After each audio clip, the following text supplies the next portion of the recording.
ஜன்னல் அருகே சென்று வானத்தை உற்று பார்த்தான். இருட்டில் மின்மினி பூச்சிகள் போல் நட்சத்திர பட்டாளங்கள் வானத்தை முழுமையாக ஆக்கிரமித்து இருந்தது. ஒய்யாரமாய் தன் முதுகை வளைத்தபடி விலேர் என்ற தன் ஒளியின் அழகால் காமத்து பாலின் ரசத்தை வாலிபர்களின் இதயத்தில் ஊற்றியபடியே ஒய்யாரமாய் சாய்ந்து கொண்டு இருந்தது அந்த சின்னஞ்சிறு வெண்ணிலவு.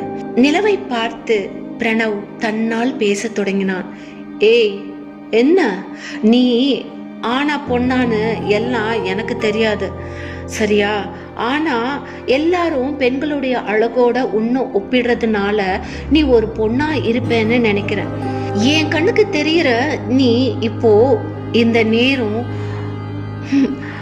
அவளுடைய அதான் என்னோட பார்வோட கண்ணுக்கும் தானே தெரிவ. சும்மா நீ என்ன மயக்காத, சரியா? ஏற்கனவே நான் பாருக்கிட்ட மயங்கி போய் தான் கிடக்குறேன். அதனால தான் சொல்றேன், நீ என்னெல்லாம் லேசில் மயக்க முடியாது.